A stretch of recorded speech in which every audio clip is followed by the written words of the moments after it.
Hello everyone, मैं नवनीत कुमार और आज के इस वीडियो में हम बताएंगे एक बहुत ही शानदार सा ट्रिक। वो ट्रिक किसका है? तो जब आप याद करते होंगे एक त्रिघातीय बहुपद ए X cube plus B X square plus C X plus D है, ठीक है। और इसका दिया हुआ है कि शून्य एक अल्फा है, एक बीटा है और एक गामा है। एक अल्फा, बीटा और गामा है। तो क्वेश्चन में पूछता है कि शून्यकों का योगफल मतलब alpha plus beta plus gamma equal to क्या होगा, और alpha beta plus beta gamma plus gamma alpha equal to क्या होगा, और alpha beta gamma equal to क्या होगा। तो इसका एक शानदार सा ट्रिक है याद करने का तरीका।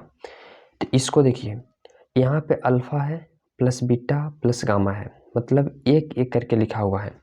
तो आप एक को समझिए कि ए लिखा हुआ है ए, ठीक है। एक है, इसको समझिए कि ए लिखा हुआ है। तो ए के बाद क्या आता है बी, तो यहाँ पे आप बी लिख दीजिए, ठीक है। यहाँ इसको समझिए कि ए है, तो यहाँ पे लिख दीजिए बी। यहाँ समझिए कि यहाँ पे समझिए दो है, तो यहाँ पे समझिए कि एक है ए और एक है बी। तो ए और बी, तो ए और बी के बाद क्या आता है सी, तो यहाँ पे आप सी लिख दीजिए। यहाँ समझिए कि एक समझिए कि ए है, एक बी है और एक सी है। तो ए बी सी, इसके बाद क्या आता है डी, तो यहाँ पे डी लिख दीजिए। और इसके सभी के बट्टे में, सबका बट्टे में ए लिख दीजिए, ठीक है।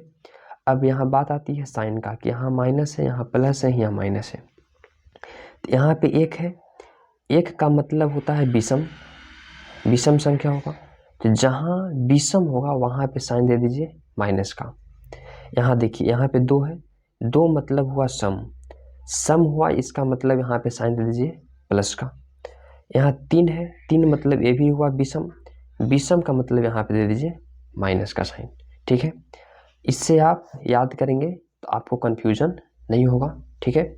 अब इसी तरह से आप देखे होंगे कि द्विघातीय बहुपद, ठीक है।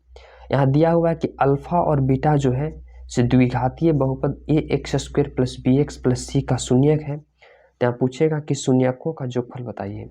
शून्यकों का योगफल मतलब एक alpha plus beta, alpha plus beta, तो एक को समझिए कि ए है, तो ए के बाद क्या आता है बी, तो यहाँ बी लिख दीजिए। यहाँ अल्फा इंटू बीटा है, मतलब ए और बी है, तो ए और बी के बाद क्या आता है सी, तो यहाँ पे सी लिख दीजिए। और सभी के बट्टा में 1 कर दीजिए। अब देखिए ध्यान से, यहाँ एक है, एक का मतलब समझिए कि विषम संख्या, तो विषम रहेगा तो माइनस, और दो है मतलब सम है, तो सम का मतलब समझिए प्लस।